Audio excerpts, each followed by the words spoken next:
दुश्मन धागा प्रेम का मत तोड़ो चटकाए, टूटे से फिर ना जुड़े, जुड़े गांठ पड़ जाए। कहावतें, दोहे कई बार जिंदगी के एक ऐसे सच की तरफ इशारा करते हैं जिन्हें अगर समझो तो जिंदगी जीने का नजरिया मिल जाता है। लेकिन कई बार जानते समझते हुए भी हम उनसे मुंह मोड़ लेते हैं, अनसुना अनदेखा कर देते हैं। ये भूल जाते हैं कि किसी भी रिश्ते की बुनियाद भरोसे पर टिकी होती है। मुंह धो ले बेटा, थका होगा। ज्यादा प्यार दिखाने की कोई जरूरत नहीं। रिश्तों की इमारत को मजबूत बनाने के लिए जरूरत होती है भरोसे की। मेरे जीते जी तुम्हें मेरी प्रॉपर्टी का एक छोटा सा टुकड़ा भी नहीं मिलेगा। और जब ये भरोसा टूटता है तो पैदा होती हैं गलतफहमियां। मैंने एक बार भी उनकी आंखों में मेरे प्यार नहीं देखा। और कई बार ये गलतफहमियां अपराध का रूप ले लेती हैं।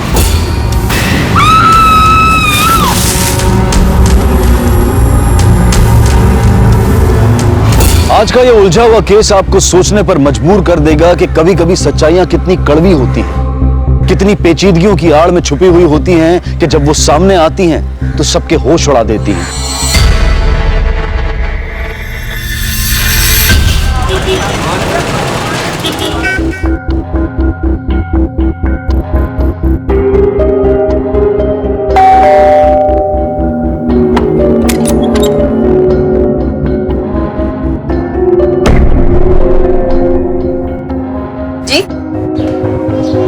नमस्ते। जितेंद्र घर पर है? जी, वो तो ऑफिस निकल गए। कोई बात नहीं, आए तो कहिएगा नंदलाल मिश्रा वापिस आ गए। अब तो मुलाकात होती रहेगी। नमस्ते। हाँ, नाम याद रहेगा ना? नंदलाल मिश्रा। बताना ना भूलिएगा।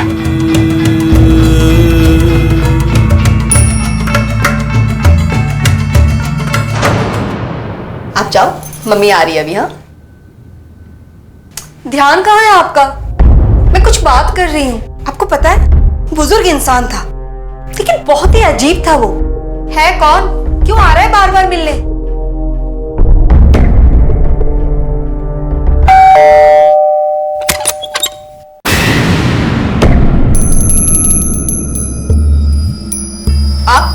आप फिर से आ गए। देखिए, हमारे पति आपको नहीं जानते और उन्होंने कहा है कि हम आपसे कोई बात ना करें। अगर आप दोबारा आए ना तो हम पुलिस स्टेशन फोन कर देंगे। पुलिस स्टेशन का नंबर है आपके पास या मैं दूं? बाप रे, मैं तो डर ही गई। आपको पता है, मैंने उसे पुलिस की धमकी दी तो कहता है कि नंबर है या दूं। बहुत ही अजीब इंसान है वो। आखिर आप बताते क्यों नहीं है? कौन है? क्यों बार बार आता है हमारे घर? नाम याद रहेगा ना? हाँ, नंदलाल मिश्रा नाम बताया अपना। कहा कि बोल देना वापस आ गया है। मुझे तो डर लगने लगा है अब। आप एक काम क्यों नहीं करते? आप जाके उससे बात करो ना, आखिर पता तो चले कि कौन है, क्यों आ रहा है बार बार। निकल यहां से। बापू ने कहा है, अगर कोई एक गाल पर मारे दूसरा सामने कर दो। साले बुड्ढे, तू चाहता है या? क्या करोगे? जला दोगे? जान से मारोगे? खून कर सकते हो तो 2 थप्पड़ मारने में क्या हर्ज है? ये रहा मेरा गाल, मारो। हाथ क्यों रुक गए? तुझसे बहस नहीं करना चाहता मैं। निकल जा यहां से।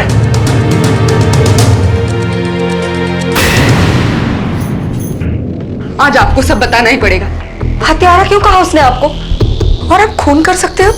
इसका क्या मतलब है? देखिए, मुझे बहुत डर लग रहा है। साफ साफ बताइए ना, बात क्या है? आप चुप क्यों हो? बोलो ना।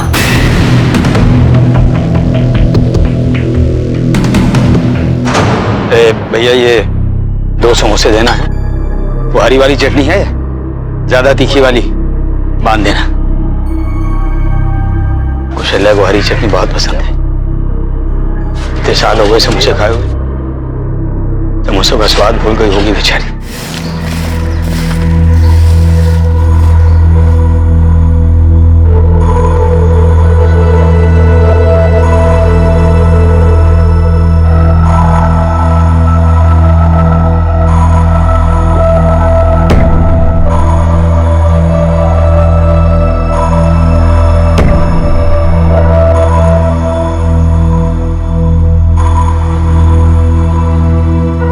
नहीं सुधरेगा। नहीं सुधरेगा ना? ढीठ हो गया, ढीठ हो गया। क्या पूछेगा? बोल, पूछेगा? आप कर रहे हो? पूछेगा? हाँ? आप भी ना छोड़ो इसे। जब तक इस बिट्टू के पीछे पड़े रहते हो, इसे ना बाद में सुधार लेना, पहले जाकर उनको सुधारो। जाइए जाकर देखिए बाहर।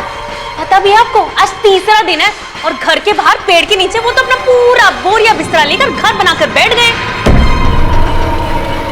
लोग कैसी कैसी बातें करें, कुछ पता भी है आपको? पूरे मोहल्ले में हमारी बदनामी करके रख दी है। लोगों की बातें सुन सुन के ना मेरी तो कान पक गए हैं। आपसे कह रही हूँ, जाकर जो बात करनी है जाके कीजिए। अब जाइए।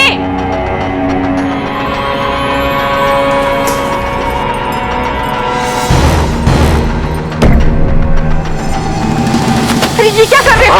क्या कर रहे हो? ये चुपचाप तो रह रहे हैं हम लोग। जीना मुश्किल कर दिया है हमारा। तुम्हें रहने के लिए यही जगह मिली है। चल बुढ़िया निकल, निकल। अपने पति को समझा ले, ज्यादा नाटक ना करे वरना। हमें जो समझाना था वो हमने समझा दिया, बाकी बुढ़े को तुम समझाना। हमारे मोहल्ले में खूनियों के लिए कोई जगह नहीं है, समझ गए?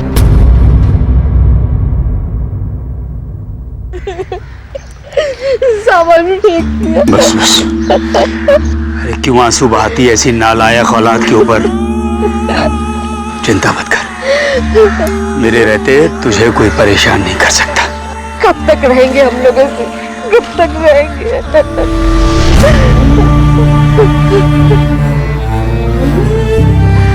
तब तक जब तक हमें न्याय नहीं मिल जाता, तब तक जब तक मैं उनसे उनका सुख चैन नहीं छीन लेता जिन्होंने हमसे हमारी जिंदगी के 10 साल छीने।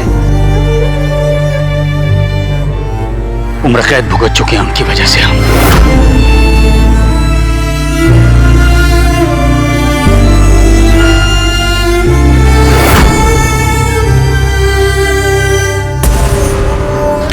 शांत रह तू। ले समोसे खा, तेरी मनपसंद तीखी चटनी के साथ लाया हूं।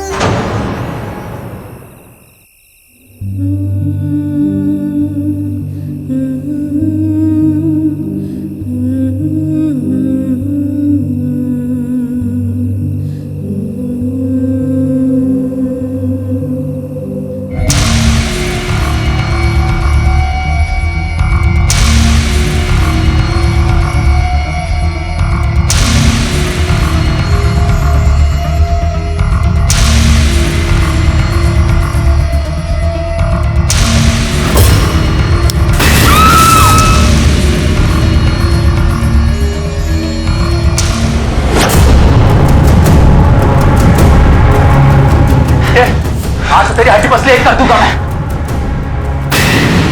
क्यों पीछे पड़ा मेरे?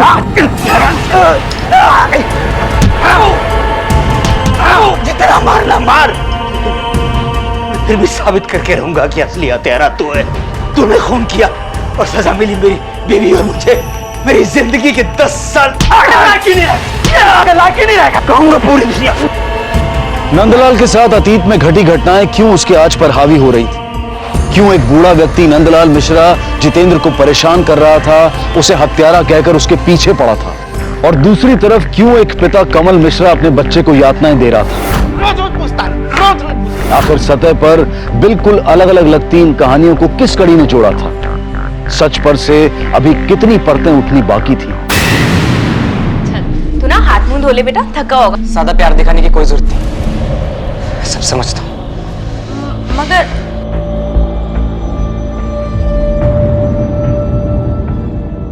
ए रुक, तू तेरे तेवर नहीं बदलेगा? हाँ? घूरता किसे? हाँ? इतनी बार खाता है इसके बाद भी मुझे घूर के देख रहा है। बाप से नजर मिलाएगा। आंख नीचे, आंख नीचे कर, आंख नीचे।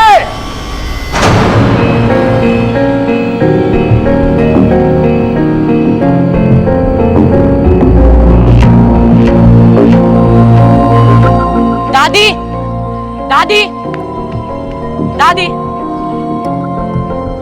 क्या कर रहे हो? छोड़ो इसे। छोड़ो बेटू, चाहे से क्या कर रहे हो? जान ले लोगे क्या उस बेचारे की? इसकी तो जान ही ले लूंगा मैं इसकी। छोड़ो ये सब, बाहर देखो क्या तमाशा हो रहा है। प्रणाम दादी। जुग जुग जी मेरे बच्चे। ये क्या माँ जी? आशीर्वाद भी। हम लोग को बताया भी नहीं। हम लोग क्या इतने पराये हो गए? आप चलिए हमारे साथ। हमारे होते आप यहाँ नहीं रहेंगे, चलिए आप। पुरानी बातें को भूल जाओ अम्मा, चलो हमारे साथ।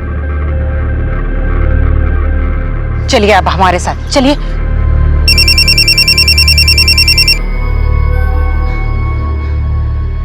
हेलो, क्या?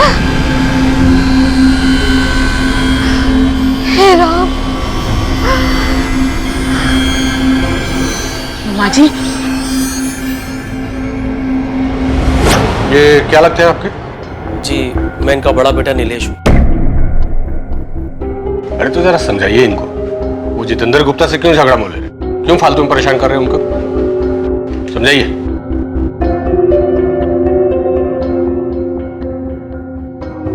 बाबूजी आपकी दवाई। मुझे किसी की हमदर्दी नहीं चाहिए।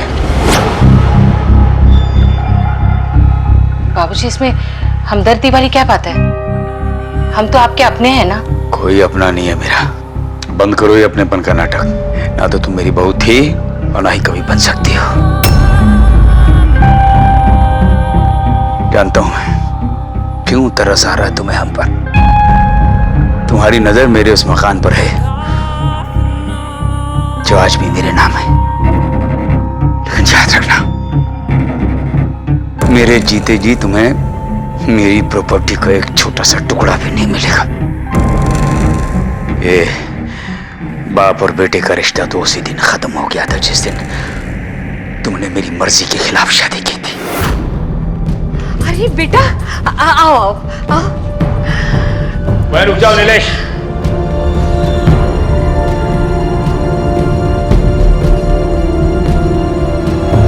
उस घर के दरवाजे तुम्हारे लिए आज से बंद। पर बाबूजी सफाई देने की कोई जरूरत नहीं है। मना किया था ना मैंने, नहीं माने ना तुमने मेरी बात। अरे यही लड़की मिली थी शादी करने के लिए। अपनी जात में लड़कियों की कमी पड़ गई थी क्या? सुनिए, आशीर्वाद तो देने दो बच्चों को। कौशल्या, अगर तुमने इसके सर पर हाथ रखा तो मेरा मरा मुंह देखोगी। निकलो तुम लोग यहां से। अब हमारी चिता को आग लगाने में मत आना, समझे? तो खड़े देख क्या रहे हो? जाओ यहां से, जाओ, निकलो, जाओ। चलो कविता।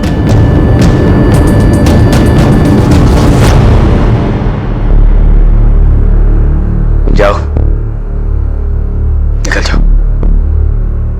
अरे जाओ, खड़े क्यों? जाओ।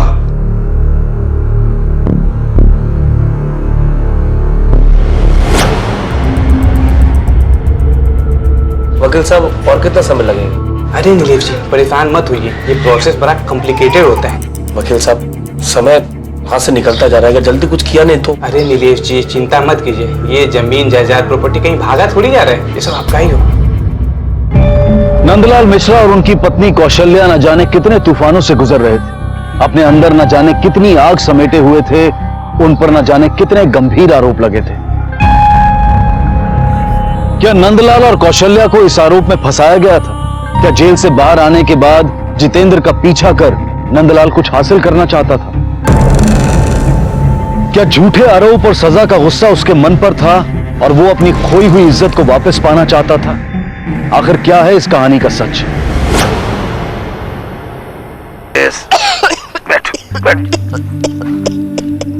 ये क्या हालत हो गई तुम्हारी? क्या बताओ? मुझे संभालते संभालते खुद बीमार पड़ गई। ये तुम कुछ खा लो, फिर दवाई देता हूं मैं।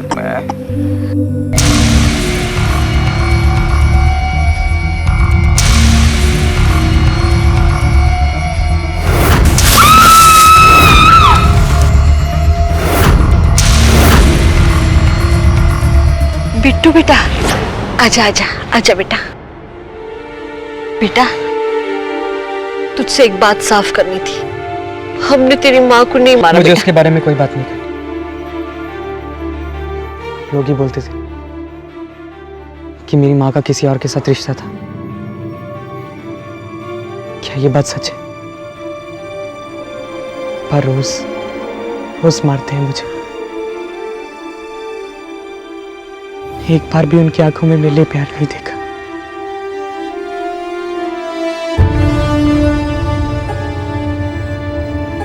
क्योंकि मैं उनका बेटा नहीं हूं ना, और वो तो संतेली माँ भी ले। एक चम्मच बस बेटा, बस एक चम्मच। हाँ मैं नहीं खाऊंगा। क्या हो रहा है? देखिए ना, ये कुछ भी नहीं खाता। क्यों रे? अपनी माँ को तंग करने में बड़ा मजा आता है? ये मेरी माँ नहीं है। तुम्हें कौन को नीचे दिया है? मुझसे एक बार भी नहीं पूछा कि बेटा तेरा स्कूल कैसा चल रहा है, मार्क्स कैसे आ रहे हैं तेरे। मतलब तो यही है ना कि मैं उनका खून नहीं। प्लीज दादा दादी, प्लीज मुझे बता दो मैं किसकी औलाद हूँ। दादी दादा प्लीज मुझे बता। दादी कुछ तो मत। कैसी बातें कर रहा है ये, देखो। पता है, मेरे दोस्त मोहल्ले वाले सब चिढ़ाते हैं मुझे, बोलते हैं तेरा बाप कौन है। क्या जवाब दूं मैं? अगर वो मेरा बाप नहीं है तो उसने मुझे घर पे क्यों रखा?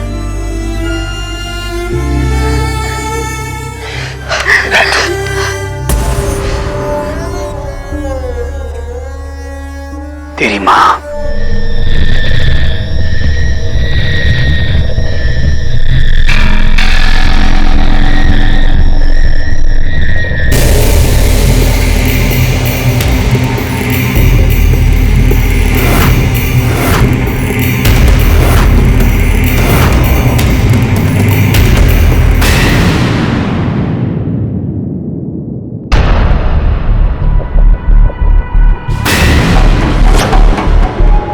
कहाँ है बॉडी?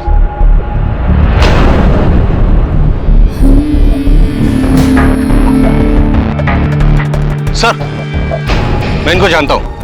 मैंने ही इनको अस्पताल में भर्ती करवाया था। शुक्ला सर, बॉडी को पोस्टमार्टम के लिए भेजो।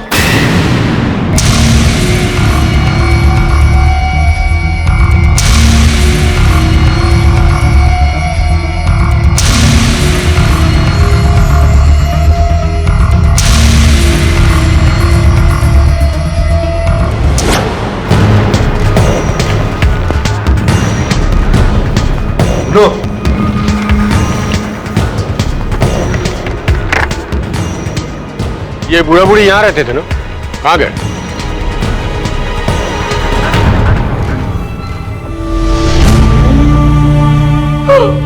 बाबूजी, बाबूजी, हमारी अपने आप को।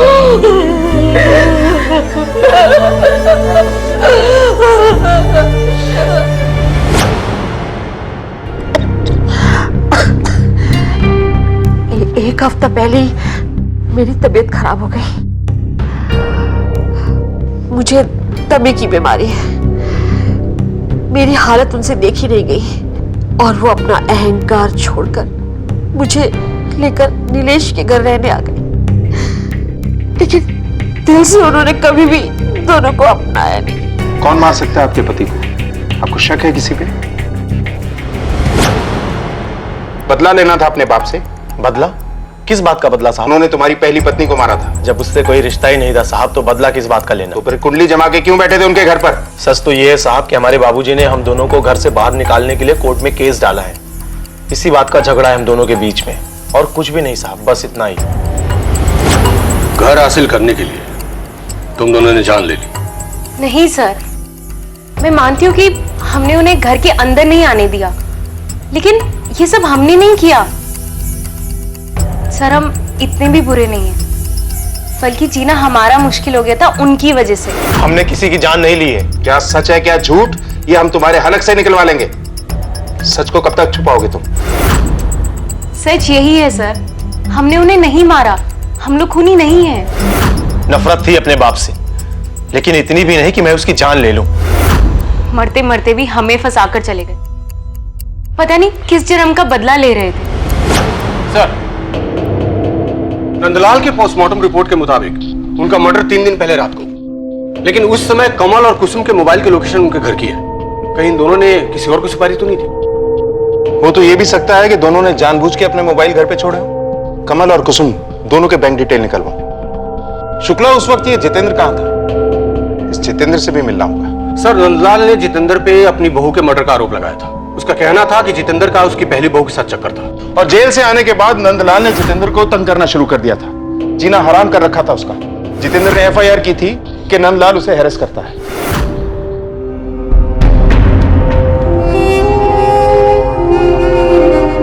खूनी हत्यारा। भैया चाय देना। ऐसे चाय शुद्धि पापी आदमी है, खूनी हत्यारा। रुक, चलो भाई। अरे किसकी हत्या करवाने ले जा रहा है ये? पूछ तो लो इससे। हत्यारा है ये, हम दोस्त तक को नहीं छोड़ा इसने। चलो भाई, कातिल है तू, कातिल। अरे बेटा, ये बच के खूनी कातिल जा रहा है ये जला के मार डालता है। बचो, कातिल है, कातिल। ये मार देगा किसी को भी पकड़ के, जला के मारता ना तू लोगों को। आज तो जिंदा नहीं बचेगा। हत्यारा। अगर जितेंद्र को कुछ करना ही था तो वो पुलिस में रिपोर्ट क्यों करा था? Right sir. सर, दो लोग और, नीलेश और कविता। कहीं इन दोनों ने तो मर्डर नहीं किया या फिर करवाया। क्यों? सर, बाप ने इतना बेइज्जत करके घर से निकाला, जायदाद से बेदखल कर दिया, फिर भी ये दोनों हस्बैंड वाइफ इतना प्यार जता रहे थे।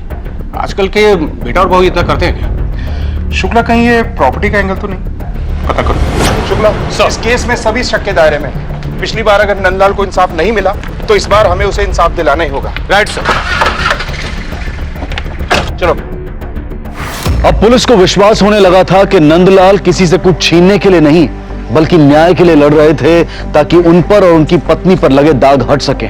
लेकिन इंसाफ की नजर में उनकी बहू का केस क्लोज हो चुका था। अब सवाल यह था कि अगर उन्होंने सरिता की हत्या नहीं की थी तो फिर मुजरिम कौन था? और अब नंदलाल मिश्रा की हत्या भी हो चुकी थी तो पुलिस इस सोच में थी कि क्या इन दोनों हत्याओं का जिम्मेदार कोई एक ही इंसान था। लेकिन नंदलाल के खून की वजह क्या थी? क्या जितेंद्र का वाकई इन दोनों केसेस से कुछ लेना देना नहीं था?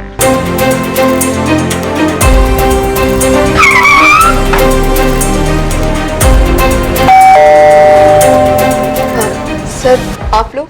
जितेंद्र कहाँ है? सर, हम भी कल से बहुत परेशान हैं। उनका कोई अता पता नहीं है और तो और उनका फोन भी बंद आ रहा है। हमें तो लग रहा है कहीं उस बुड्ढे ने तो कुछ। आपको उन बुजुर्ग की चिंता करने की जरूरत नहीं, उनकी हत्या हो चुकी है।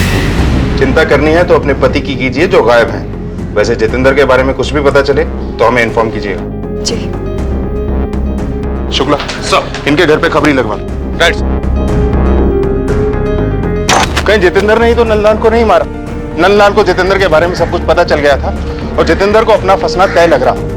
एक काम करो, सभी पुलिस चौकियों को अलर्ट करो और जितेंद्र की फोटो भिजवाओ। नीलेश के डिटेल्स भी? जी सर, वो अपने लॉयर से मिल रहा है। पता चला है कि वो प्रॉपर्टी अपने बाप के नाम पर करने की कोशिश कर रहा है। सर, हो सकता है ये कोई साजिश हो। मैंने यादव को बोल दिया नजर रखें। गुड।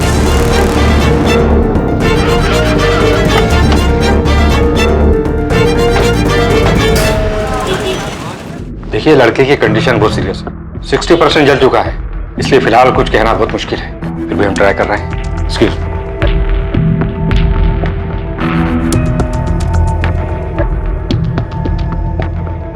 लगता है जलने जलाने का बहुत एक्सपीरियंस है आप लोगों को। आप कहना क्या चाहते हैं? ये हमने खुद को जलाया है? क्या पता, बिट्टू को आधे रास्ते तो पहुंचा ही दिया है। 60% जल चुका है वो। लेकिन हमने उसके साथ कुछ भी नहीं किया, उल्टा बिट्टू ने हमें मारना चाहा। बिट्टू ने? क्यों?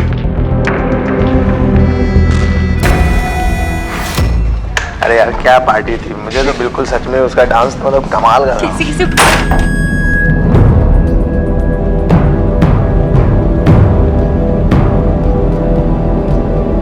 बिट्टू, क्या ये तू गीला क्यों है? और ये केरोसिन की बैग? तुम दोनों मरोगे मेरे साथ यहाँ पर। बिट्टू बेटा किसी बातें कर रहे हो?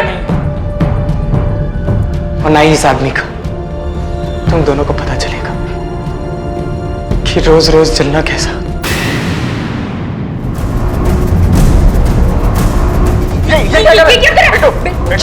छोड़ से, रुक जा। बिट्टू नहीं। बिट्टू ने ये सब हमें सजा देने के लिए किया। वो अपने पिता से नफरत करता है और हमेशा से इनसे गुस्से में ही बात करता है। उसे ऐसा लगता है कि ये उसके असली पिता है ही नहीं और उससे जरा सा भी प्यार नहीं करते। ऐसी कहानियां बहुत सुनी है हम लोगों ने। पर भरोसा करें, कौन सच्चा है? सर हो सकता है बिट्टू ने ही अपने दादाजी को मारा हो और फिर गिल्टी फील करके खुद को मारने की कोशिश की। लेकिन फिर वो कमल और कुसुम को क्यों जलाए? राइट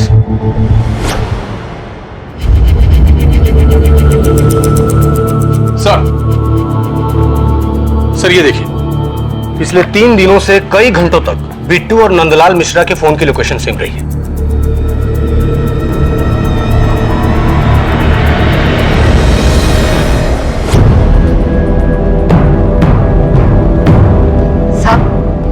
बिट्टू के इस हालत का जिम्मेदार मैं और मेरे पति थे।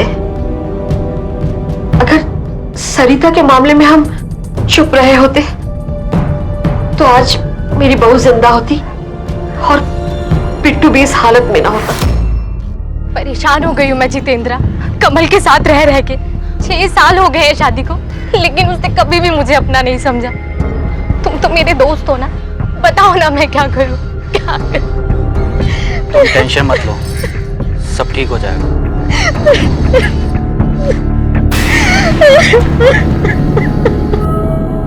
सब पता मुझे, ये छुप छुप कर मिलना, ये फोन पर बातें करना। अरे हमें तो लगा था अच्छे घर की लड़की हो, ऐसी घटिया हरकतें करने वाली चालू लड़की नहीं हो। पता नहीं किस मनहूस घड़ी में ये रिश्ता पक्का किया था हमने। बंद करो ये सब, वरना इसका अंजाम अच्छा नहीं होगा। बाबूजी आप गलत समझ रहे हैं। चुप! बाबूजी ऐसा कुछ भी नहीं है, मेरा यकीन कीजिए। ऐसा भी तो हो सकता है कि बिट्टू ने अपने दादा की हत्या की हो और उसके बाद खुद को मारने की कोशिश की हो। नहीं, ऐसा नहीं हो सकता। अभी कुछ दिन पहले की ही तो बात है। साले क्या बोला मेरी माँ के बारे में तूने? क्या बोला? बिट्टू बेटा बेटा क्या कर रहा है? मैं छोड़ूंगा नहीं। मेरी बात बेटा, तू रुक रुक। मैं कोई नहीं है। जा बेटा, मुझे जा जा। किसी का रुकना बेटा, रुक। मारना है ना मुझे, मुझे मार। गालियां देना चाहता, मुझे गालियां दे। मैं तेरा गुनाहगार हूं बेटा। उसने क्या किया? मैंने किया। मैंने सच को नहीं छुपाया ना, तो मेरे सच बोलने की वजह से तुझे सजा मिली है। गलती मेरी है, मैंने तेरे बारे में नहीं सोचा था। मैं इस गलती की सजा दे मुझे। मार बेटा, मुझे मार मुझे। क्या करो दादाजी? मार मुझे, मार बेटा। मुझे माफ कर दो दादा, मैं आगे से ऐसा कुछ नहीं करूँ। बहुत अच्छा।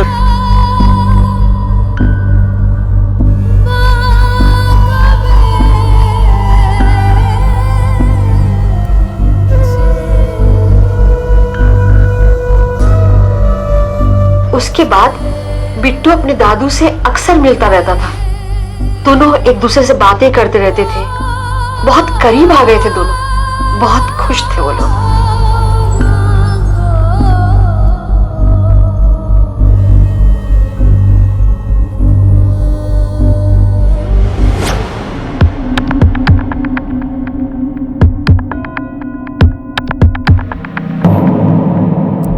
बिट्टू के पास कोई वजह नहीं है कि वो अपने दादाजी की हत्या करे, लेकिन ये एक पहेली है कि उसने अपने साथ साथ कमल और कुसुम को मारने की कोशिश क्यों की। हाँ बोलो।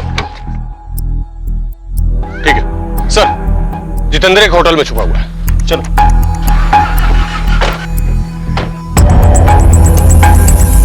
सर जितेंद्र ने अभी तक चेकआउट नहीं किया है, लेकिन कल रात से अपने कमरे में भी नहीं है। हाँ बोल। ठीक है, हम आ रहे हैं, चलो।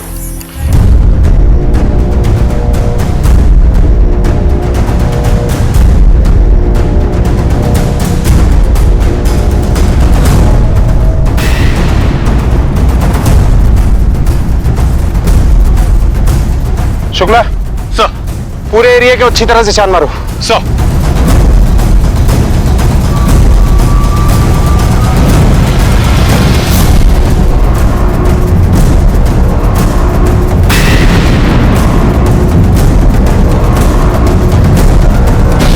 सर चाकू, ये देखिए। शुक्ला सर। बॉडी को ऑटोप्सी के लिए भेज दो। मर्डर चाकू से हुआ है। सोचने वाली बात यह है कि नंदलाल का मर्डर भी चाकू के वार से ही हुआ था। खैर, इस चाकू के फिंगरप्रिंट्स मंगवाओ। सर।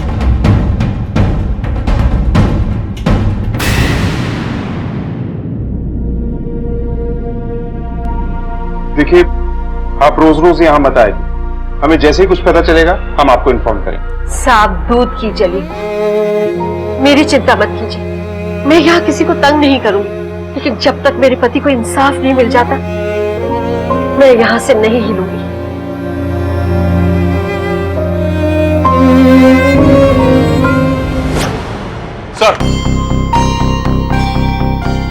सर, जितेंद्र का कत्ल जिस चाकू से हुआ वही चाकू नंदलाल को भी मारने के लिए यूज किया गया। ये देखिए, और उस चाकू पर जितेंद्र के उंगलियों के निशान भी मिले। और सर, खबरी ने यह खबर दी कि कुछ दिन पहले जितेंद्र ने चाकू खरीदा। जाहिर है जितेंद्र ने आत्महत्या तो नहीं की होगी, तो किसी और के उंगलियों के निशान मिले? नहीं सर, लगता है सर मुजरिम बहुत शातिर है। या तो उसने ग्लव्स पहने होंगे या फिर निशान मिटा दिए। इसका मतलब यह है कि जितेंद्र ने नंदलाल को मारा है। तो फिर जितेंद्र को किसने मारा? शुक्ला सर, जितेंद्र की पूरी कुंडली निकालो।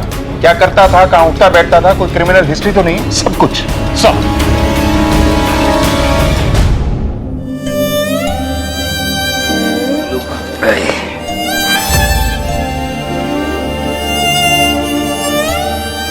पुरानी बातों का बोझ लेकर कब तक जीते रहेंगे?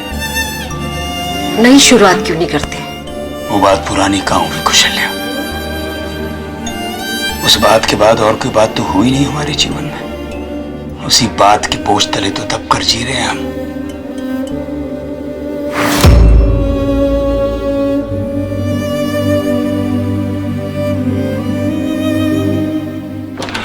सर, जितेंद्र के बारे में सारी इंफॉर्मेशन मिल गई है। वो एक इंश्योरेंस कंपनी में काम करता था। तो सर, चौंकाने वाली बात यह है कि उसकी सैलरी से कई गुना ज्यादा रकम रेगुलर उसके अकाउंट में जमा होती।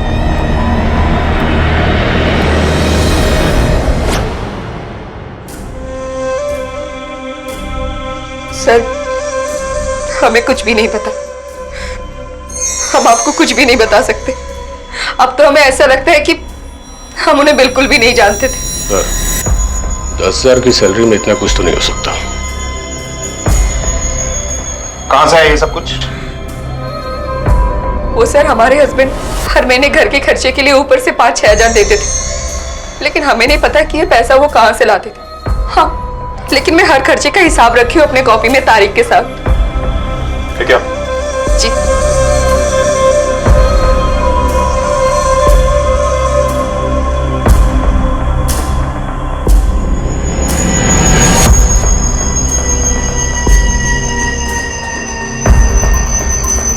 सर, हमारी शादी को 7 साल हो गए। वो शादी से पहले से ही पैसे ला रहे थे, लेकिन ये नहीं पता कि ये पैसा वो कहां से लाते हैं।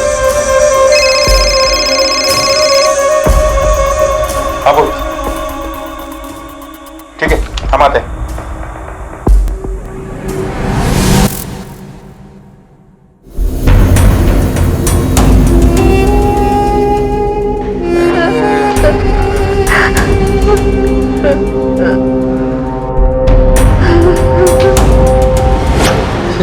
सर,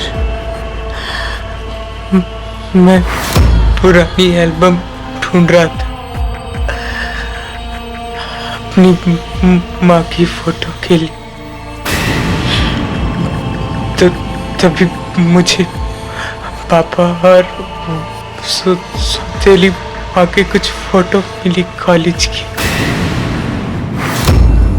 मैं तभी समझ गया था कि एक दूसरे को पहले से जानते। और सर, मैंने इनकी बातें सुन ली थी दादाजी के बारे में कि वो दादाजी को मारने वाले।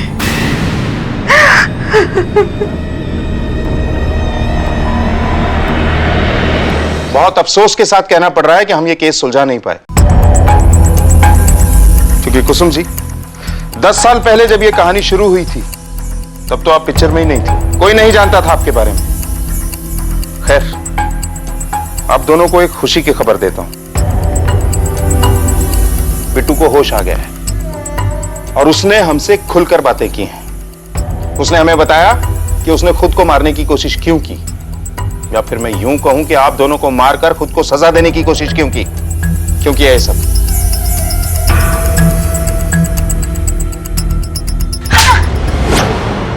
बोलो, और शुरू से।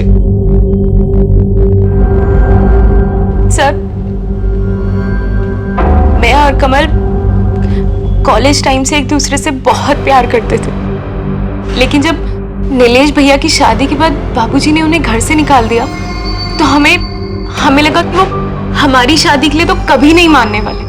पहले तो हमारे अफेयर के बारे में किसी को कुछ पता नहीं था, लेकिन जब बाबूजी को सरिता और उसके आशिक में शक हुआ तो हम एक उपाय सोचे। एक दिन घर में कोई नहीं था तो मैंने कुसुम को घर पे बुलाया और मैंने चुपचाप से घर में जाकर किचन में गैस पाइप को काट दिया। मैं घर से बाहर ही निकल रही थी कि जितेंद्र ने मुझे देख लिया।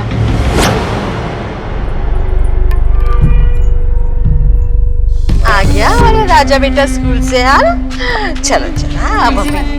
बेटा आप बैठो, मैं आपके लिए दूध लेकर आती हूँ। हाँ मम्मी नाश्ता लेके आती है तेरे लिए, है ना। एक मिनट में जरा तेरा बैग रख दूँ।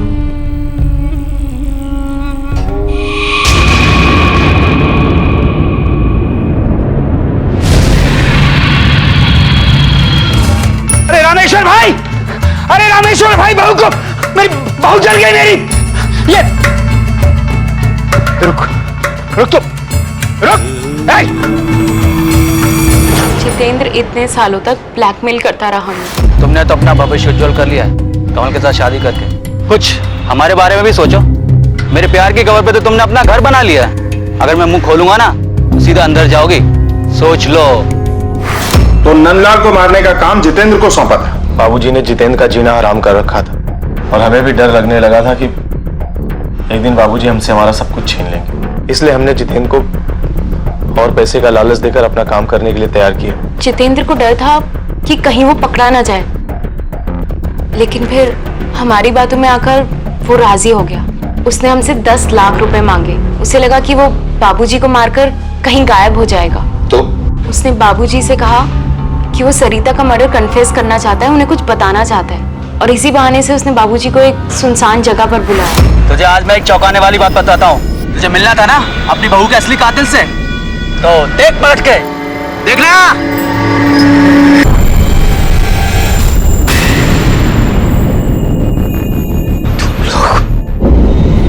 शर्म आती है तुम जैसे लोगों पर। अब जिंदगी भर जेल में पड़े यही सोचते रहना कि क्या मिला ये सब कुछ करके। एक परिवार के निजी रिश्तों की उलझनों का सबसे बुरा असर हुआ बिट्टू पर। अब उसकी दादी ही उसके जख्मों पर मलहम लगा रही है। आखिर क्या हासिल हुआ इस जुर्म से? लेकिन रिश्तों का हासिल है क्या?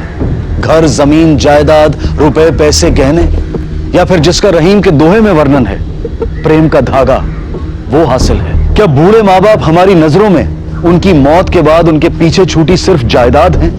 और अगर यही उनकी कीमत है तो फिर क्यों माँ बाप अपने बच्चों के लिए रुपया, पैसा, जमीन, जायदाद जमा करते हैं? ये हम सबको अपने आप से पूछने की जरूरत है। एक आखिरी बात, जो मान्य है उसे मिटाकर एक बार हर रिश्ते, हर संस्कार, हर मूल्य को अगर हम नए सिरे से देखें तो शायद कोई और ही सच दिखाई देगा। शायद ये समझ में आएगा कि हर रिश्ते की एक उम्र होती है, और अगर कोई रिश्ता उम्र भर के लिए बोझ, जिम्मेदारी या जरूरत बन जाए तो उस रिश्ते की बुनियाद प्यार नहीं है। इसी विचार के साथ अब मैं अनूप सोनी आपसे विदा लेता हूं। फिर मुलाकात होगी अगले एपिसोड में एक और चौंका देने वाले केस के साथ। तब तक अपना और अपने परिवार का ख्याल रखें और देखते रहें क्राइम पेट्रोल डायल 100। सबक एक को सीख हम सबको। जय हिंद।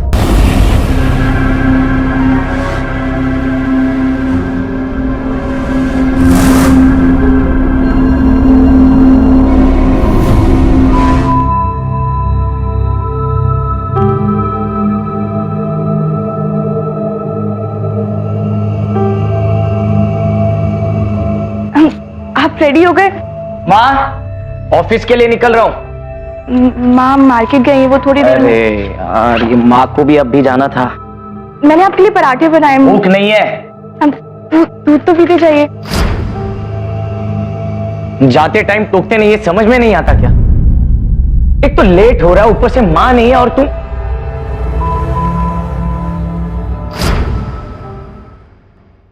सुनिए तो। बाय।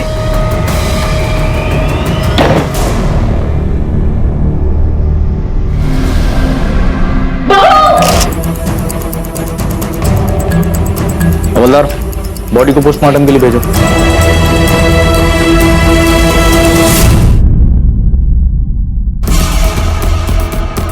सीमेंद छट्टे मिले हैं। जांच रिपोर्ट से पता लग रहा है उदय पति नहीं है, लेकिन घाव बताते हैं कि विक्टिम के साथ जबरदस्ती की गई थी। सर, हमने पड़ोसियों इस तरह से पूछताछ की है, उससे पता चला है कि धर्म अपनी शादी से खुश नहीं था। सर, शादी अरेंज थी, वो किसी वेबसाइट पे मिले थे, शादीवाला.com। और सर, मैंने ऑफिस कलीग से बात की है, उससे पता चला है कि धर्म की एक गर्लफ्रेंड भी थी। और फिंगरप्रिंट्स? सर, किसी अजनबी के फिंगरप्रिंट तो मिले नहीं है, और सर किसी को आते जाते देखा नहीं गया। ठीक है, ले आओ उसे। जी सर। तुम्हें शादी नहीं करनी थी क्या? तुम्हारी गर्लफ्रेंड थी ना? हाँ थी। तुम्हारी शादी जबरदस्ती हुई थी? हाँ, वो छुटकारा पाना था तो बीबी को मार दिया।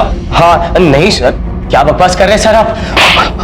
आवाज नीचे, ऊंची आवाज से तो बेगुनाह साबित नहीं हो सकता। शादी दो लोगों का मिलन, जिसे हमारी संस्कृति में धर्म, दौलत, शारीरिक सुख और अंततः मोक्ष का मुख्य जरिया माना जाता है। बदकिस्मती से स्वीटी के लिए शादी उसकी मौत का जरिया बनी।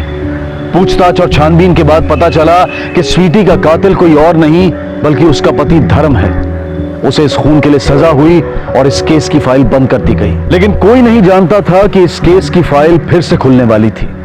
इस केस को दफन जरूर कर दिया गया था, लेकिन इसकी सांसें अब भी चल रही थी।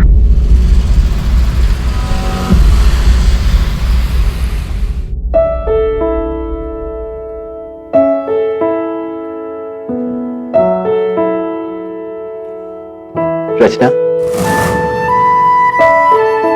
will you marry me?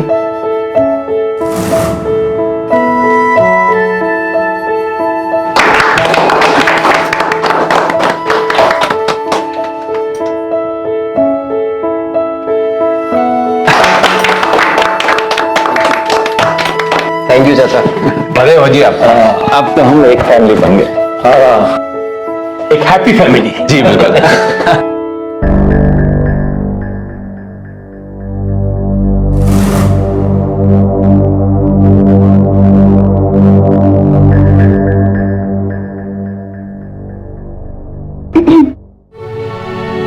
अरे रचना, क्या हुआ? आप ठीक तो है ना? मेरा मतलब आप इस शादी से खुश तो हैं? अरे ऑफ कोर्स, मैं क्यों ना खुश होऊंगा। मेरा मतलब रचना, मेरे बेटे की खुशी से बढ़कर मेरे लिए और कुछ नहीं है। अगर वो इस शादी से इतना खुश है तो मैं भला क्यों खुश नहीं होऊंगा। Thank you so much uncle. शादी के लिए बस 1 महीना बचा है। वही तो कह रहा हूँ, पूरा 1 महीना। ओह मिस्टर रोमियो, तुम भी ना बहुत अजीब बातें करते हो। क्या अजीब बात करता हूँ?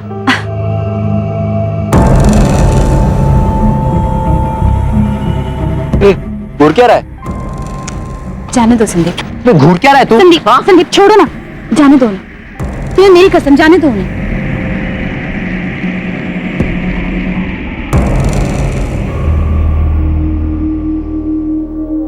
I love you।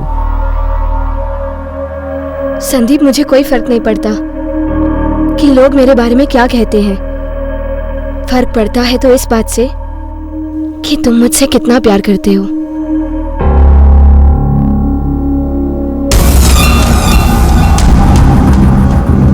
संदीप, वहां कोई है? कहाँ? कोई भी तो नहीं है। क्या हुआ? नहीं संदीप, आज की बात नहीं है, बल्कि आजकल मुझे हर रोज लगता है कि कोई तो है जो हम पर नजर रखे हुए है।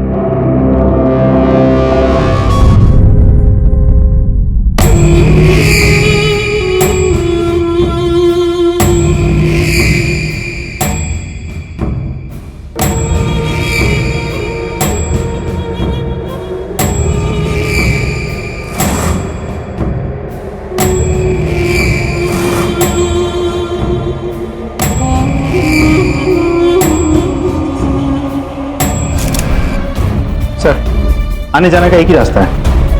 सर, मैं जब आया तो दरवाजा खुला हुआ था, चाबी लगाने की भी जरूरत नहीं पड़ी। अनुज होटल के सारे स्टाफ की इन्फॉर्मेशन जुटाओ, खास करके उनकी जो इस फ्लोर पे काम करते हैं। विक्टिम की फैमिली से बात हुई? हो जाएगी सर। फ्लोर का सीसीटीवी फुटेज बुक। नहीं यार, कोई भी साड़ी पसंद नहीं आ रही। पिछली बार आप कितनी अच्छी साड़ी लेके आए थे, इस बार क्या हो गया? हाँ, आपको क्या हो गया? कितना टेंशन ले रहे हो? मेरी शादी कल थोड़ी ना है, फिक्र मत करो।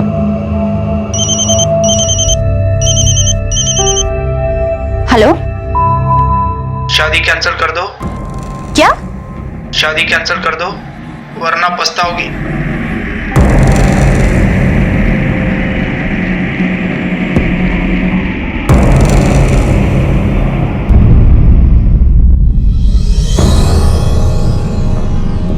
पापा आउट ऑफ स्टेशन गए हैं और मम्मा टेंशन में बैठी हैं, इसलिए मैंने उन्हें नहीं बताया। सही किया बेटा, लेकिन हमें पुलिस कंप्लेंट करनी चाहिए। नहीं बेटा, पुलिस को इन्वॉल्व करेंगे तो खामखुआ। लेकिन पापा समझ नहीं रहे। नहीं संदीप, पापा सही कह रहे हैं। हो सकता है कि किसी ने हमारे साथ मजाक किया हो, एक मामूली सी बात हो। खामखुआ हम पुलिस स्टेशन जाएंगे, कंप्लेंट करेंगे और बात का बतंगड़ बन जाएगा। बेटा, तुम्हें किसी पे शक है जो तुम्हें धमकाना चाहता हो?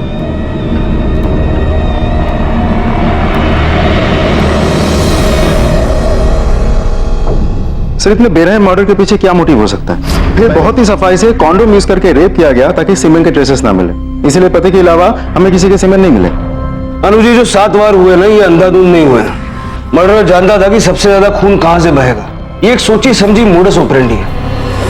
सर, इतनी कम रोशनी में कैसे कुछ दिखेगा? 1:10। ये वही वेटर है ना? सर, लगता तो ऐसा ही कुछ है। ये कौन? फिर तो पुलिस यूनिफॉर्म में क्यों लग रहा है? लग तो यूनिफॉर्म जैसे ही रहा। दोनों की फैमिली से बात करो, शायद केस हिस्ट्री से कुछ पता चले। Okay sir.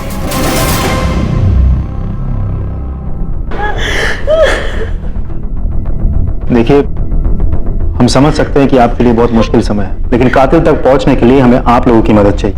इसलिए अच्छे से सोचिए और बताइए, उनके साथ किसी की कोई दुश्मनी थी? कोई पुराना दोस्त, कोई रिश्तेदार, कोई नाराज प्रेमी जो शादी से नाखुश हो? किसी से कोई दुश्मनी वगैरह ऐसा कुछ भी नहीं था सर, दोनों बहुत खुश थे। देखिए, जिस तरह से मर्डर हुआ है, बहुत ही बुरी तरह से नफरत से मर्डर किया गया है। ऐसा भी तो हो सकता है कि उन दोनों के लाइफ में पहले से ही कोई हो। मोना की लाइफ में ऐसा कुछ भी नहीं था सर, नहीं तो वो वेबसाइट में नहीं जाती जहां वो शिव से मिली थी। कौन सी वेबसाइट? शादीवाला.com। शादीवाला.com। सर, मोना और शिव को मारने का कोई मोटिव नजर नहीं आया। हमने अपनी तरफ से पूछताछ की, पेरेंट्स सही बोल रहे। इससे पहले शिव को छोड़कर उसके लाइफ में और कोई नहीं था। और शिव? एक गर्लफ्रेंड थी, अब शादी हो गई। लाडी, ये जो शिव की गर्लफ्रेंड है ना, उसके हस्बैंड के बारे में इंफॉर्मेशन निकाल। पता कर उसके मन में शिव को लेकर कोई गुस्सा तो नहीं है। लाडी, ये जो वेबसाइट है, ये लोगों को मिलवाने के साथ साथ उनकी शादियां भी ऑर्गेनाइज करता है, यहाँ तक कि हनीमून पैकेजेस भी अरेंज करके देते हैं। तो ऐसा तो नहीं कि कातिल को शिव और मोना के बारे में यहीं से पता चला हो सकता है पैसे लेके इन्फॉर्मेशन बेची गई।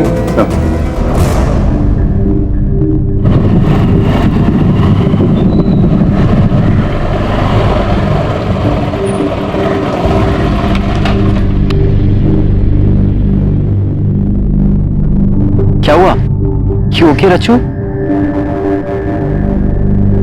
संदीप, किसी ने ये भेजा है।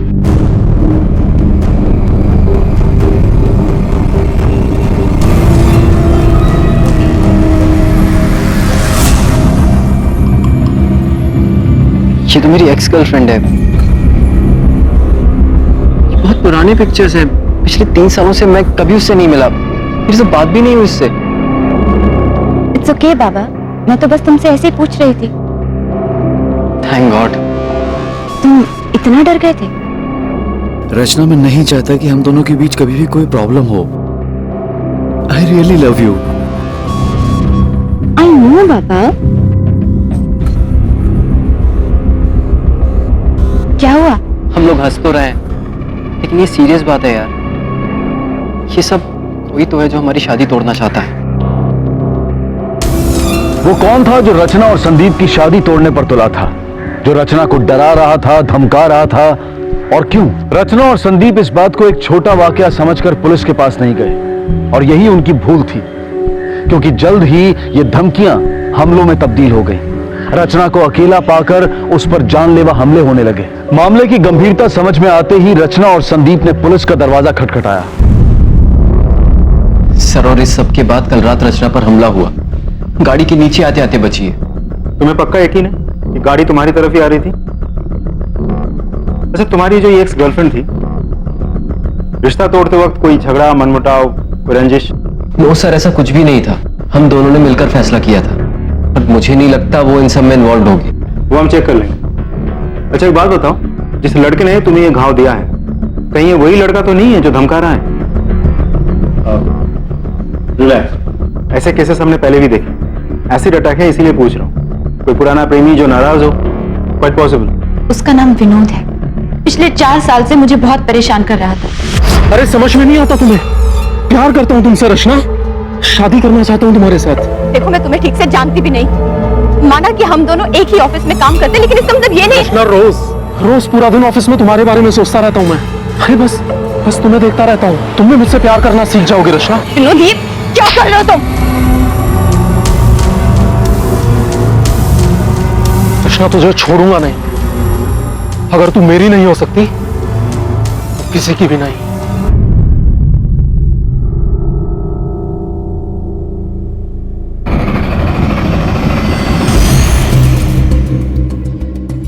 वो तो अब जेल में होगा ना?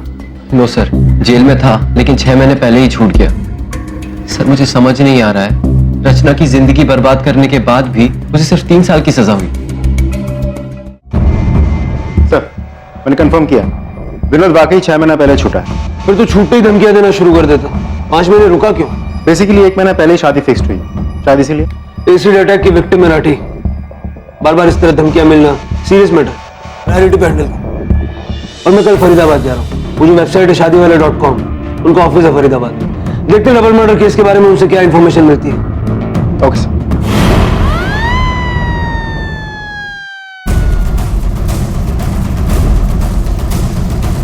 सर हम लोगों को मिलवाने से शादी अरेंज करने तक, हनीमून को भेजने तक सारी सर्विसेज देते हैं।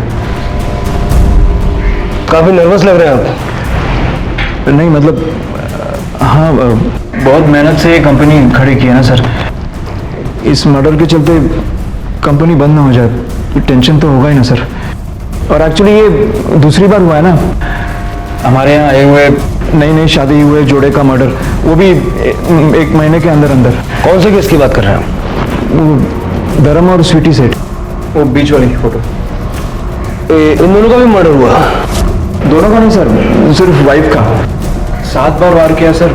रेप भी हुआ था सर, वो हस्बैंड ने, मतलब धर्म ने किया था।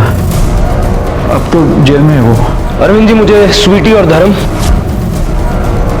और मोना और शिव, इन दोनों कपल्स की सारी डिटेल्स चाहिए। Yes yes of course sir, मिल जाएगी।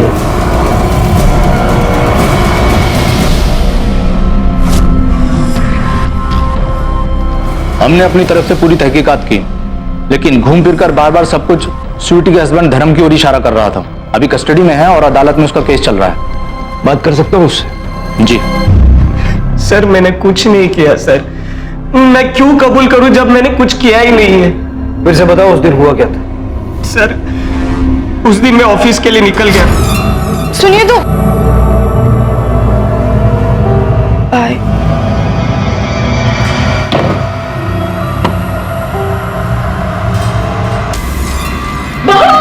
बस इसके अलावा कुछ नहीं पता है सर। मैंने सचमुच उसको नहीं मारा सर। प्लीज सर, आप मुझे बचा लीजिए सर, प्लीज।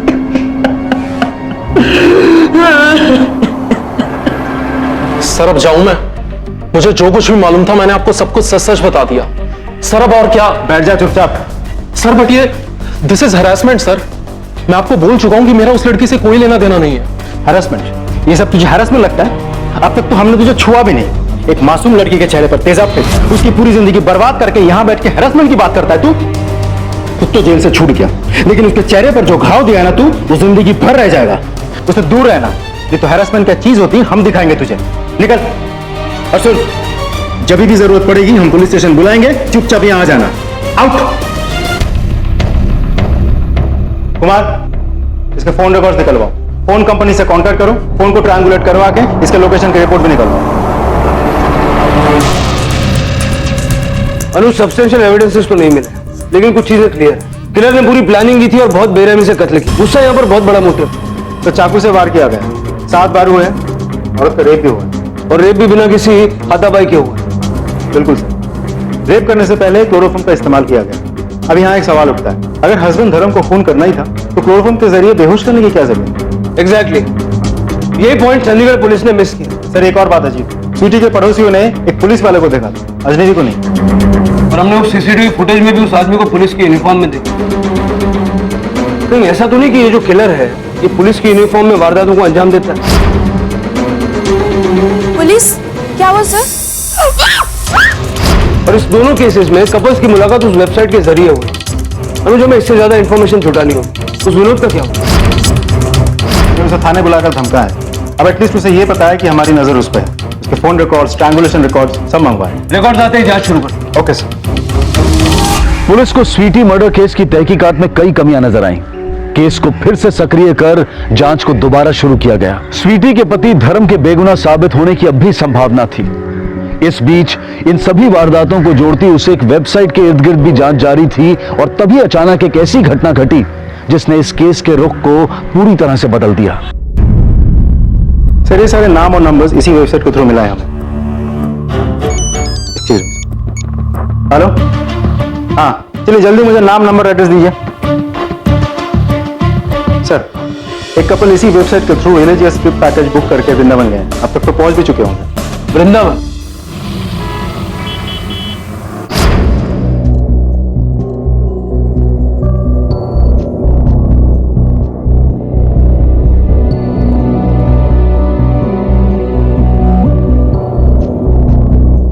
हाँ हाँ आप ही के एरिया में वृंदावन, कोई अतिथि गेस्ट हाउस है वहां, हस्बैंड एंड वाइफ।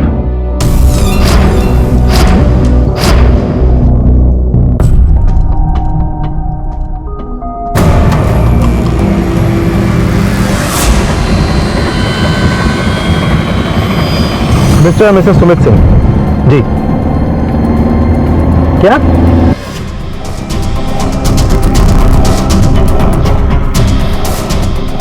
फिर से 7 बार। विक्टिम के कपड़े भी बिखरे पड़े हैं। ये संजोग नहीं हो सकता। ये सारे मामले उस मैट्रिमोनियल वेबसाइट से जुड़े, शादी वाले डॉक्टर। एक ही ढंग से की गई 5 खौफनाक हत्याएं। बेशक ये काम किसी सीरियल किलर का था जो एक के बाद एक अपने शिकार चुनकर उन्हें अपने अनूठे अंदाज में मार रहा था। इसमें कोई शक नहीं कि ये सीरियल किलर है। देखिए हर मर्डर में एक ही पैटर्न है। लेकिन पहले सिर्फ स्वीटी का कत्ल हो, फिर दोनों मामलों में दोनों पति होगा। क्योंकि वो सिर्फ औरतों को ही अपना शिकार बनाना चाहते। 2 मौकों पर उनके पति उनके साथ में थे। औरतों को मारना उसकी जरूरत है और मर्दों को मारना मजबूरी। और ये 7 वार? क्योंकि ये सिर्फ शादीशुदा जोड़ों को ही अपना शिकार बनाता है। मेरे मुताबिक ये 7 वार 7 फेरों से जुड़े हुए। आपका ये जो सीरियल किलर है ये 30 से 40 के बीच की उम्र का कोई अकेले रहने वाला शख्स है। प्यार, शादी में नाकामयाब, धोखा मिला हो शायद, या शायद शादी से चिढ़े से। हर रेप के बाद, हर खून के बाद इसे लगता है कि ये और ताकतवर हो गया है। और अपनी इसी इच्छा को पूरा करने के लिए ये उस वेबसाइट से इंफॉर्मेशन जुटाता है। किसकी शादी हो रही है, कौन हनीमून पे जा रहा है। अनुज, इस वेबसाइट के ऑफिस में जितने भी लोग काम करते हैं सब पे नजर रखो और जरा ध्यान से किसी को पता न चले। सीरियल किलर से निपटने के लिए पुलिस को तकनीकी ज्ञान और मौजूदा जानकारी के द्वारा हत्यारे का एक संभावित रेखा चित्र बनाना पड़ता है। इसे क्रिमिनल प्रोफाइलिंग कहते हैं। इसके जरिए संदिग्धों को पहचानने में आसानी होती है और पुलिस हत्यारे से एक कदम आगे रहने की कोशिश करती है ताकि उसके अगले शिकार तक पहुंचने से पहले पुलिस खुद उस तक पहुंच सके। सीरियसली? संदीप, हाँ पापा। अरे सीरियल किलर वो नई नई शादी हुए कपल्स का कत्ल कर देता है। संदीप बेटा तू थोड़ा सतर्क रहना। पापा ये तो न्यूज है और ये कहीं और का है, हमारे से क्या लेना देना। रखो, टेंशन मत लो आप बिल्कुल। लाओ मैं शेरवानी ट्राई करके आता हूँ। वैसे सुनो, कल टाइम पर आ जाना तुम बारात लेकर, नहीं तो तुम तो जानते हो अगर तुम्हें जरा सी भी देर हुई ना तो पापा टाइम के मामले में बहुत बड़े हिटलर हैं। हो सकता है कि उनका मन बदल जाए और फिर हमेशा हमेशा के लिए मुझे अपने पास ही रख लें। नहीं नहीं नहीं नहीं बाबा, मैं रिस्क नहीं ले सकता। आप कहें तो अभी आ जाओ। आउच। रचू, रचू क्या हुआ? You okay रचू?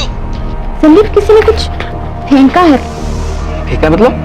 एक कागज लिपटा हुआ है पत्थर के साथ और क्या लिखा है? शादी करोगी तो मरोगी।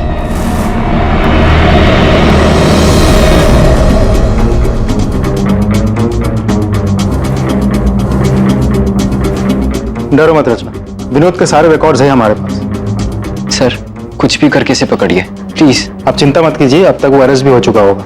कुछ भी हो हमें तुरंत फोन कीजिएगा, अभी हमें निकलना होगा। चलो।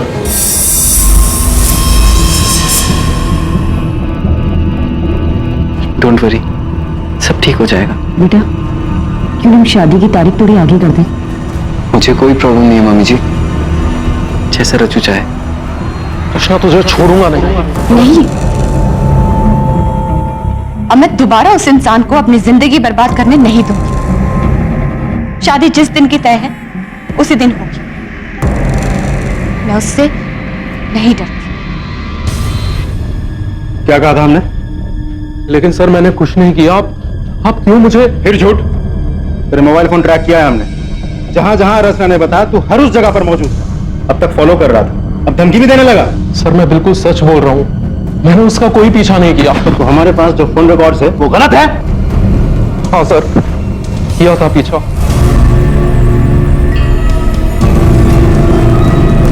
मैंने उसका पीछा किया था और उसे कभी धमकाया नहीं सर। उसे घर पे पत्थर नहीं फेंका था? कल रात की बात कर रहा हूं मैं। सर पत्थर? सर मैं तो उसके घर के आसपास भी नहीं था, मैं बिल्कुल सच बोल रहा हूँ। उस दिन जब आपने मुझे पुलिस स्टेशन बुलाया था, उसके बाद से तो मैंने उसका पीछा तक करना छोड़ दिया था। सर मैं दोबारा जेल नहीं जाना चाहता। सर शादीवाले.com वेबसाइट में काम करने वाले एम्प्लॉय लिस्ट, नाम नंबर एड्रेस। सर ओनर है अरविंद। इसे खुद के 3 बार डिवोर्स हो चुके हैं, 4थी बार शादी की है इसने। और दूसरा है ये जय, आईटी टीम का लीडर है। हर एप्लीकेंट के पर्सनल इंफॉर्मेशन तक पहुंचने का क्लियरेंस है इसके पास। और किलर का जो प्रोफाइल हमने बनवाया उससे ये काफी मेल खाता है। सर तीसरा रजत, इसने 3 बार विक्टिम को मैसेजेस भेजे थे, तीनों ने रिजेक्ट किया और उन्हीं तीनों का मर्डर हुआ है। खैर तीनों से बात करके देखते हैं क्या निकलता है। हाँ मतलब 3 डिवोर्स हो चुके हैं मेरे, लेकिन इन सब का इन केसेस से क्या लेना देना है ना सर। और हाँ वो वृंदावन वाला मर्डर, उसके बारे में इंफॉर्मेशन मैंने ही दी थी ना आपको कि वो लोग वहां हैं, तो मैं क्यों उनका। तुम्हारे वेबसाइट पे एक नंबर है ना रजत सरफ, कई बार लड़कियों से रिजेक्ट हो चुका है। मालूम नहीं सर, हमारे तो इतने मेंबर हैं। हाँ लेकिन तुम एक लिस्ट तो बना के दे सकते हो ना, जिन जिन लड़कियों ने रिजेक्ट किया है, नाम नंबर कॉन्टैक्ट डिटेल्स वगैरह। हाँ सर दे सकता हूँ। ऐसे तो कई लोग होंगे ना जो अकेले होंगे, फ्रस्ट्रेटेड होंगे, चाहते होंगे उनकी लाइफ में भी कोई हो। तुम्हारी लाइफ में कौन? सर अभी तो कोई नहीं। अकेले रहते हो? अच्छा लगता है अकेले रहना? क्या कर सकते हैं सर, नो ऑप्शंस। ये देखो सर मैं समझा नहीं, ये तीनों लड़कियां कौन है सर? नहीं पहचाना?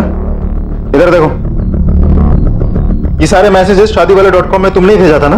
ओह हाँ सर, उस वेबसाइट पे थी ये तीनों, लेकिन मुझे कैसे याद रहेगा सर? मैंने तो एक मैसेज भेजकर छोड़ दिया था। छोड़ दिया? हाँ। हमें तो लगा कि उन्होंने तुम्हें रिजेक्ट कर दिया। हाँ तो तुम्हें बहुत गुस्सा आया होगा, जैसे कि अभी आ रहा है। और इसी गुस्से के चलते तुमने उन्हें मार दिया। उन्हें मारने का सबसे बड़ा मोटिव तो तुम्हारे पास है। रिजेक्ट करने के बाद भी तुमने उसे इतने सारे मैसेज भेजे कि आखिरकार उन्हें तुम्हें ब्लॉक करना पड़ा। सर गुस्सा आया था, लेकिन अब तो इनकी शक्लें और इनके नाम तक याद नहीं मुझे। और सर उसी वेबसाइट के जरिए मुझे आरती मिली।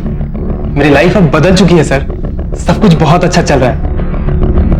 ये देखिए सर, आरती। कब है शादी? सर डेट फिक्स नहीं हुई अभी, लेकिन बहुत जल्दी होने वाली है सर।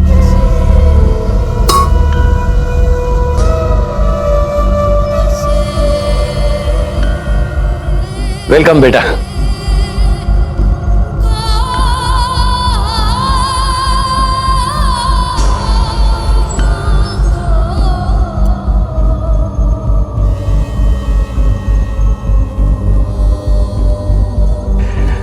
खूब लंबी जिंदगी और खुशियां मिले तुम दोनों को। सर इसके मुताबिक तो जब रचना के घर पे हमला हुआ या जब पत्थर फेंका गया था, तब तो विनोद वहां था ही नहीं। इसका मतलब विनोद सच बोल रहा है। रचना को धमकाने वाला खुला घूम रहा है। रचना की जान को खतरा है। ये सब छोड़ो, आज मैं ब्रेकफास्ट बाहर से मंगा रहा हूँ। वैसे भी मैं फ्रूट्स लाने के लिए मार्केट जा ही रहा था, सोचा तुम दोनों उठ जाओ तो मैं चला जाऊंगा। पापा आप टेंशन मत लीजिए ना, मैं सब संभाल लूंगी। पक्का? बिल्कुल। ठीक है, तो मैं चलता हूँ। हाँ? जी।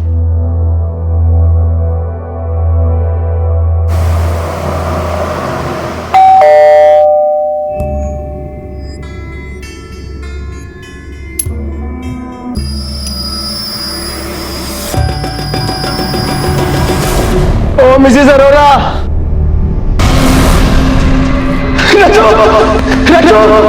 जीवन, सपने, आशाएं, अभिलाषाएं, चुटकी में रचना की जिंदगी का ये दिया बुझ गया।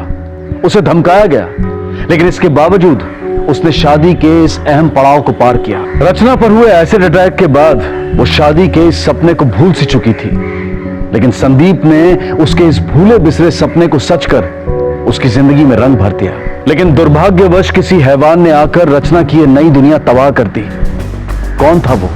किसने कर दिया? घर के आसपास किसी को आते हुए देखा था? आसपास तो कोई नहीं था और ऐसा कुछ सोचा भी नहीं था। ऊपर से संदीप घर में था तो इतनी टेंशन नहीं थी। अच्छा एक बात बताइए, संदीप और रचना किसी वेबसाइट पर मिले थे? मेरा मतलब है वो मैट्रिमोनियल वेबसाइट हो? नहीं, उन्हें उनके एक दोस्त ने मिलाया था। आपको पूरा यकीन है कि रचना किसी मैट्रिमोनियल वेबसाइट पर रजिस्टर्ड नहीं थी? हाँ, उसने वो शादी वाले वेबसाइट पे मेंबरशिप ले रखी थी। वो लेना नहीं चाहती थी, अमीन ने उसे फोर्स किया था। हमें लगा शायद वेबसाइट में मेंबरशिप लेने के बाद उसकी शादी हो जाएगी, लेकिन जब संदीप उसके जिंदगी में आया, वेबसाइट के थ्रू उसे लड़के देखने की जरूरत ही नहीं पड़ी। सर, रचना की पोस्टमार्टम रिपोर्ट सब कुछ सीरियल किलर केस जैसा ही है, सिर्फ रचना के साथ रेप नहीं हुआ।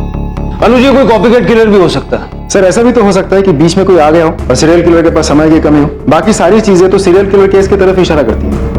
एक बहुत बड़ा फर्क है, रचना शादीवाला.com वेबसाइट पर रजिस्टर्ड ही नहीं थी। याद है उसके माँ बाप ने क्या कहा था?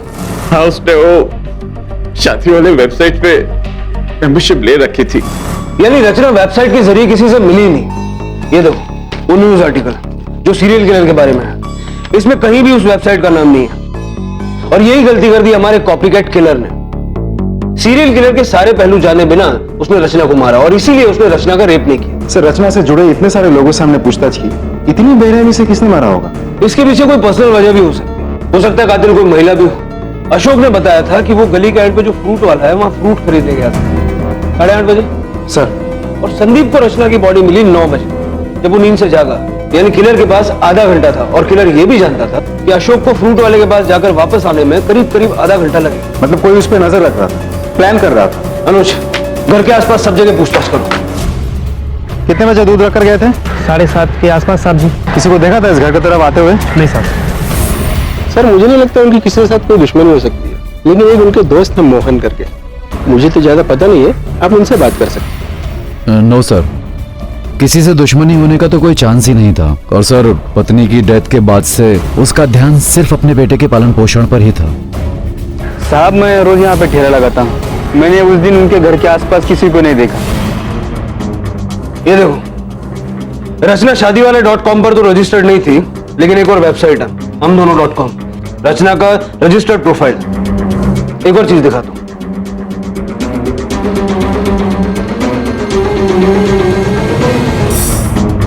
ये देखो, रचना शादीवाला.com पर तो रजिस्टर्ड नहीं थी, लेकिन एक और वेबसाइट है हमदोनों.com, रचना का रजिस्टर्ड प्रोफाइल। एक और चीज दिखाता हूं।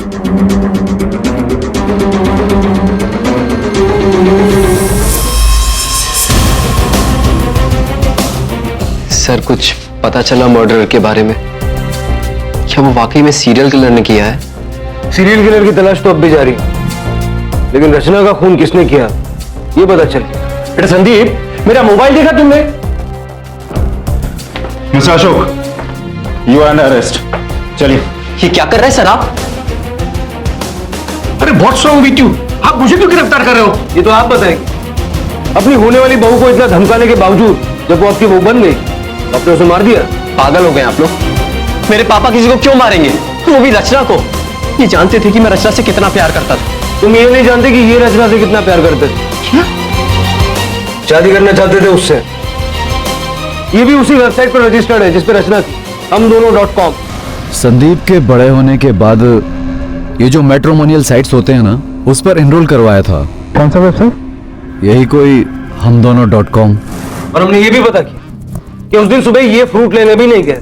साहब, उस दिन आंसू साहब मेरे ठेले पे नहीं आए थे।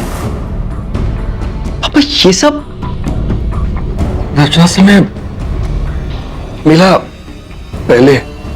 सच को तो आप रियलिटी में ज्यादा सुंदर लगती है। Thank you. थोड़ी हिचकिचाहट के बाद हम दोस्त बन गए। मैंने सोचा अब अगला स्टेप तो शादी है, लेकिन अचानक रचना ने मुझसे मिलना ही छोड़ दिया। अगली बार जब मैं रचना से मिला, अरे तू, पापा मैंने आपसे कहा था ना, उस स्पेशल लड़की से मिलवाऊंगा जिसे मैं शादी करना चाहता हूँ। टन टन टन।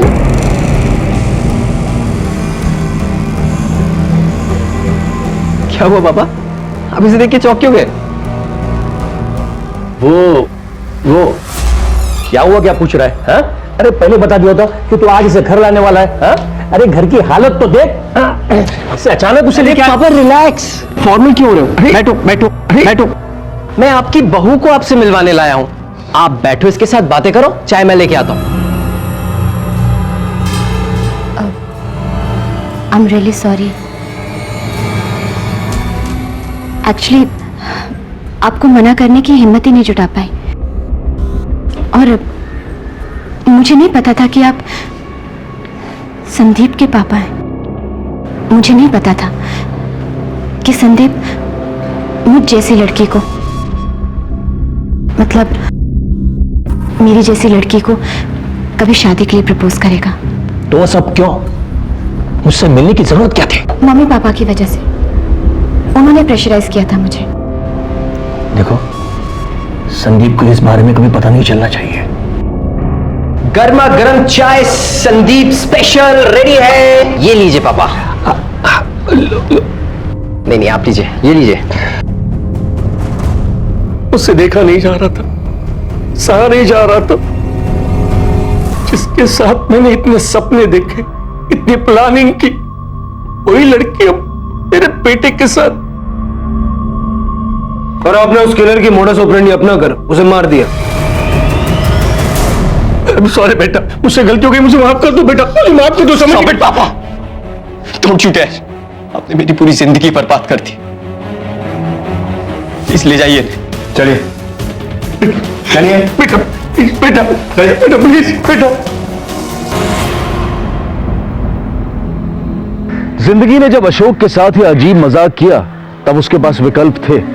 सच्चाई का रास्ता अपनाकर अपने बेटे को रचना और अपने बारे में सब कुछ बता देना, या फिर अहंकार में रहते हुए इस बात को छिपाकर तिरस्कार की आग में चलना। लेकिन अशोक ने अपने अहंकार का रास्ता चुना और नतीजा हमारे सामने है। पुलिस ने इस केस को होशियारी से सुलझाया, लेकिन वो सीरियल किलर अब भी आजाद घूम रहा था और कई जानें दांव पर लगी हुई थी। अच्छा, आपके स्केड्यूल के हिसाब से नेक्स्ट किसकी शादी है? नाम और पता SMS कर दिया। थैंक्स।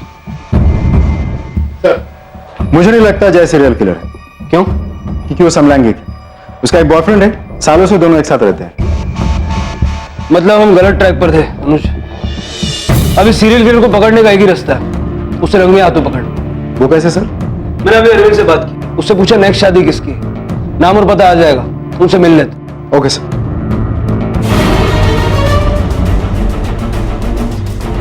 देखिए आप लोग घबराइए मत, हमें उसकी पहचान का अंदाजा है और चप्पे चप्पे पर हमारी निगरानी, हम उसे पकड़ लेंगे। Sir, suspect is on the move. उसे स्पॉट कर लिया है। रटी दबोच लो उसे, एंड बी केयरफुल, उसके पास वो चाकू है। Yes sir. पुलिस की यूनिफॉर्म पहन के मर्डर करता है। क्या सोचा तूने? यूनिफॉर्म पहनने से ना ही कोई सवाल करेगा ना ही कोई शक। बेटा तूने दिमाग तो बहुत चलाया, बट गलत जगह। तुझ पे शक तो हमको पहले से ही था, लेकिन जब ये पता चला ना कि आरती की शादी तय होने वाली है, वो भी किसी और से, तब हमारा शक यकीन में बदल गया। हाँ, मारा मैंने। क्या समझती थी अपने आप को? साली मुझे रिजेक्ट करती है 2 टके की, सबकी सब वैसी ही होती है इंस्पेक्टर साहब। मतलब कोई शक्ल पे मरती है कोई पैसों पे। देखा ना मैंने कैसे 7 फेरे लिए ना सबने। 7 बार काटा, 1 2।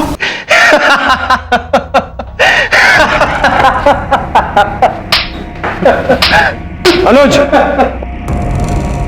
इसे मारने से कोई फायदा नहीं, ये दिमागी तौर पर बीमार है। चढ़ने को सारी जिंदगी जेल में। क्या कारण था रजत के इस पागलपन का, इस बीमारी का? प्यार, अकेलापन? नहीं, वास्तव में रजत ना इन लड़कियों को अच्छी तरह से जानता था और ना ही उनसे कभी मिला था। इसलिए यह कहना कि वो उनसे प्यार करता था, यह गलत होगा। दरअसल जो कुछ भी हुआ उसका जिम्मेदार था अहंकार। नामंजूर किए जाने की वजह से अशोक और रजत दोनों के अहंकार को ठेस पहुंची। जहां इस अहंकार ने रजत का दिमागी संतुलन बिगाड़ दिया, वही अशोक को अपने बेटे की पत्नी का खून करने पर मजबूर कर दिया। स्वीटी के पति धर्म को रिहा कर दिया गया और अशोक और रजत को उनके गुनाह की सजा दी गई। लेकिन इस उन्माद में कई मासूम जाने गईं। जिन जवां आंखों में हजारों सपने थे, वो आंखें अपने सपनों को सच होता देखने से पहले ही हमेशा के लिए बंद हो गई। अहंकार एक ऐसा अंधेरा है जो इंसान को निगल कर उसे पूरी तरह से खत्म करने की क्षमता रखता है। इसलिए बेहद जरूरी है कि हम इसे अपने अंदर से मिटाएं। और विश्वास कीजिए, चारों ओर सकारात्मकता फैलेगी और समाज में जुर्म का अंधकार कम होगा। इसी विचार के साथ अब मैं अनूप सोनी आपसे विदा लेता हूं। फिर मुलाकात होगी अगले एपिसोड में जुर्म की एक और कहानी के साथ। तब तक अपना और अपने परिवार का ख्याल रखें और देखते रहें क्राइम पेट्रोल डायल 100। सबक एक को सीख हम सबको। जय हिंद। इस तरह के और भी एपिसोड देखने के लिए हमारे चैनल को सब्सक्राइब करें और बेल आइकन दबाना ना भूलें।